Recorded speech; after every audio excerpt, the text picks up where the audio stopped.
bem, tem entrevista agora aqui no Band News Amazônia, primeira edição, na sua Band News Difusora.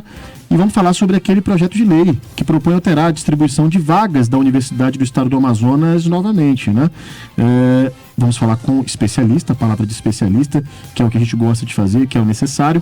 Vamos conversar com a doutora Ingrid Godinho, advogada e secretária da Comissão de Direito Constitucional da Ordem dos Advogados do Brasil, Seccional Amazonas. Doutora Ingrid, bem-vinda aqui conosco, obrigado pela presença, pela gentileza de nos atender e vir até aqui. Bom dia, tudo bem? Bom dia, tudo bem a todos e eu agradeço o convite. Muito bem, vamos falar um pouquinho sobre isso. A gente viu aí uma polêmica ser criada após o Supremo Tribunal Federal considerar inconstitucional a questão da distribuição de vagas da UEA. As cotas para a UEA que reservavam aí 80% das vagas do vestibular para estudantes que tivessem cursado o ensino médio integralmente em escolas aqui do Estado, públicas ou privadas. Quando isso caiu, gerou uma enorme polêmica. E agora a gente tem uma mensagem governamental que foi enviada à Assembleia Legislativa com esse projeto de lei, alterando novamente e trazendo novamente uma espécie de cota para estudantes aqui do Estado. E a grande questão nisso é a seguinte: qual que é a viabilidade para a aprovação desse projeto de lei? Tendo em vista que há um apoio dos deputados, né, Paula, ao governo do Estado, isso deve passar e deve ser aprovado. A não ser que alguém na Comissão de Constituição e Justiça já vete ali no início. Mas, se for aprovado, corre o risco de novamente cair na inconstitucionalidade quando chegar numa instância maior? Bom, eu vou começar dizendo, como você falou, é sempre bom a gente ouvir um especialista. Mas eu vou começar falando da minha opinião, como diz o pessoal, né? Desculpa a redundância, a minha opinião pessoal. Eu, Ingrid, pessoa amazonense, advogada, acho muito válido, né, essa questão das cotas. A UEA, historicamente, ela veio como uma opção para quem mora em Manaus, para quem estudou em escola pública, né? Muitas vezes os estudantes aqui amazonenses têm dificuldade de uma boa estrutura educacional, etc., etc. E a UEA veio, historicamente, para tentar evoluir isso e agregar ainda mais conhecimentos aos nossos estudantes. Então, eu, pessoalmente, acho muito válido. Ponto. Tá? Isso aí é bom a gente falar. Porém, como advogada, né, como especialista em direito público, eu acho que vai ser inconstitucional. Por quê? Quando houve essa situação no STF, né, que era, na época, 80% das vagas eram destinadas a estudantes de escolas públicas aqui do Amazonas e tudo mais, foi considerado inconstitucional. Por quê? Porque a gente não pode distinguir brasileiros genericamente, mesmo que eu não acho que seja genérico, né? Mas há um artigo na Constituição Federal que diz isso, artigo 19, que a gente não pode distinguir brasileiros, né? Por conta do Estado, por conta de origem, etc., etc. E aí caiu, né? E também o STF, na época, disse que era desproporcional, 80% das vagas, né? Ou seja, muito mais aí que a metade. E agora, pelo que eu li, esse projeto de lei está querendo colocar 50%, né? Se eu não me engano, é 50%, 50%. O governo propõe essa reserva de 50% para vagas para estudantes aqui. Exato. E aí, a gente poderia pensar assim, realmente, aí é proporcional, porque eu tenho metade para cá e metade para geral, digamos assim, para uma ampla concorrência geral. Então, tem 50% de vagas para os estudantes aqui de escola pública e 50% geral. Só que existe um porém. O STF também julgou inconstitucional uma legislação do Distrito Federal. Eu só não sei um ano, não sei se foi muito recente, mas o que dizia essa legislação do Distrito Federal? Ele destinava 40% das vagas. Então, aí a gente tem uma possibilidade disso vir a cair, tendo em vista o que o STF já decidiu.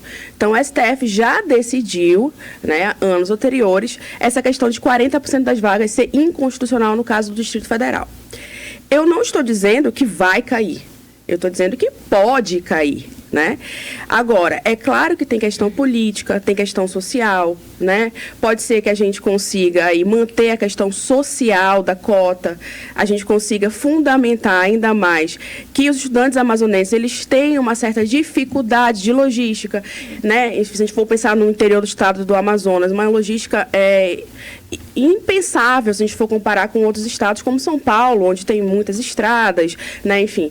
Então, possa ser que a gente consiga manter essa legislação a nosso favor, né, a favor dos nossos estudantes, e isso não caia, né? Não venha a cair depois. Outra observação é que essa decisão do STF, que deu como incondicional 80% das vagas, ela não é de repercussão geral.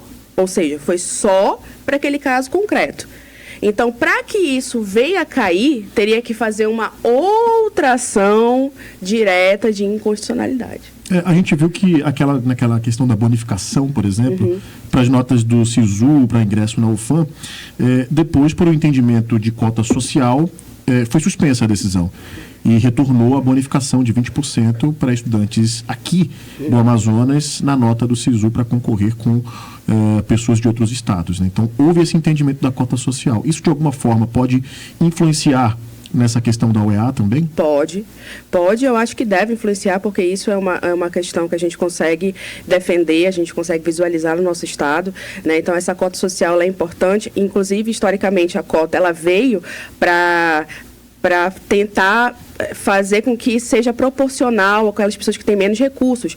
Mas não é recurso só monetário, é recurso de educação, possibilidades, aprendizado, né? Então, a cota ela veio para isso. Então, eu acho que a gente deve manter nosso fundamento justamente nessa situação. A doutora Ingrid, só lembrando aqui, Rafael, ela é secretária e membro da Comissão de Direito Constitucional da OAB aqui no Amazonas, a doutora Ingrid Godinho. Eu vou fazer aqui uma pergunta que a senhora pode considerar esdrúxula, mas é importante, porque eu tenho observado muito que se fala nas redes sociais em relação à questão das cotas da UEA. E houve comparações dessas cotas em relação às cotas para pessoa preta e para pessoa indígena, que a gente sabe que é totalmente diferente. Afinal, o Brasil tem registrado uma dívida histórica. E aí a gente não fala de dezenas, a gente fala de centenas de anos com esses povos.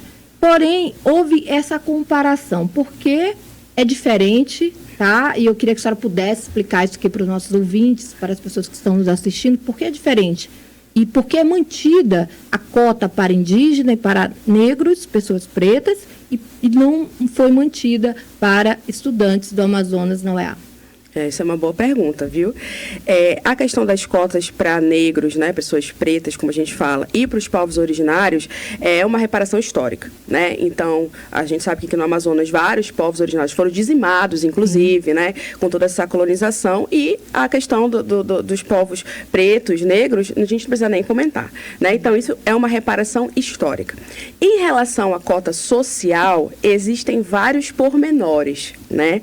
Então, apesar da gente viver aqui, a gente saber da logística, a gente saber dessa questão preocupante, de chegar à escola, de ter um ensino adequado para a gente poder fazer o Enem, etc., o que talvez não aconteça tanto no Sudeste, por exemplo, a gente precisa mostrar, demonstrar, fundamentar, né? E talvez seja um pouco difícil quem não vive aqui, né, os jogadores que não vivem aqui, entender o que a gente está falando. Então, não faz muito tempo que só tinha um fã aqui em Manaus.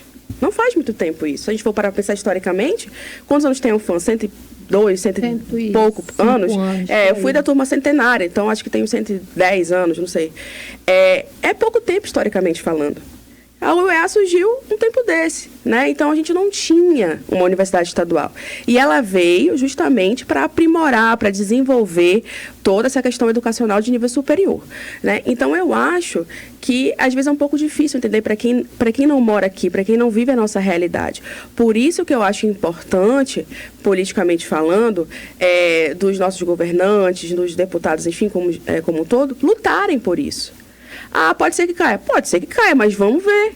Mas vamos lutar, vamos tentar, né? Vamos insistir, né? Porque isso vai ajudar e muito quem mais precisa. Essa é a questão do projeto de lei, com essa cota reduzindo para 50%, acaba sendo uma tentativa. Porque, exato, como o governador, em tese, tem mais da maioria na LEAN, pode ser, está dentro da tendência que se passe. A questão pode haver também outros estados que vão protocolar ações de inconstitucionalidade em relação a isso. Não vai ser gente daqui, obviamente, pelo menos a gente acredita que não temos aqui dormindo com o inimigo aqui dentro que vai fazer isso. Mas provavelmente os estados fora podem entrar com essa ação, não é, doutora? Talvez até perigoso, porque tem um outro dispositivo que o projeto prevê que acaba beneficiando os estudantes daqui, né?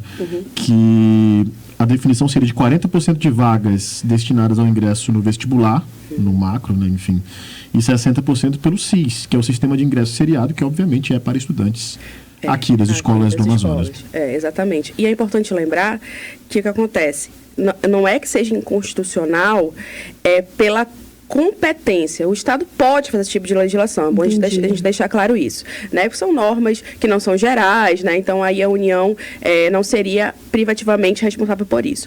O que está em jogo é o conteúdo dessa norma, da legislação, da gente, de repente, beneficiar outros e não beneficiar outras pessoas que poderiam também ingressar aqui no Amazonas.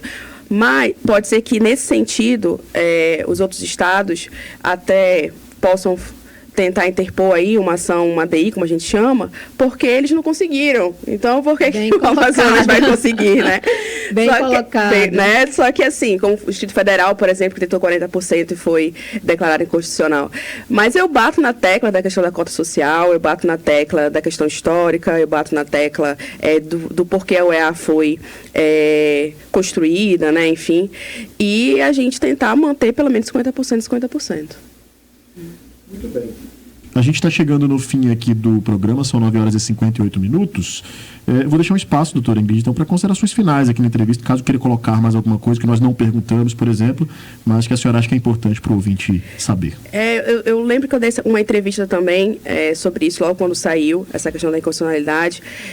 Falou-se também um pouco de uma emenda constitucional, né, para que isso ficasse dentro da Constituição, não só o Estado do Amazonas, mas em relação à cota social no geral, isso pode ser uma possibilidade, porém, emenda constitucional, é difícil de você propor, porque é restrito, né, ali as pessoas que podem propor, o presidente, um terço dos deputados federais, senadores, então, assim, é mais complexo, mas pode ser uma saída daqui para o futuro, né? Mas eu me deixo aí à disposição para outros esclarecimentos e agradeço a oportunidade. Obrigada, doutora. Muito bem, a gente agradece bastante pela gentileza de nos atender, de vir até a rádio conosco, tirar um tempinho, que eu sei que a rotina é muito corrida. Nós conversamos com a doutora Ingrid Godinho, que é advogada e secretária da Comissão de Direito Constitucional da OAB, a Ordem dos Advogados do Brasil, aqui no estado do Amazonas. Muito obrigado, um bom dia. Obrigada.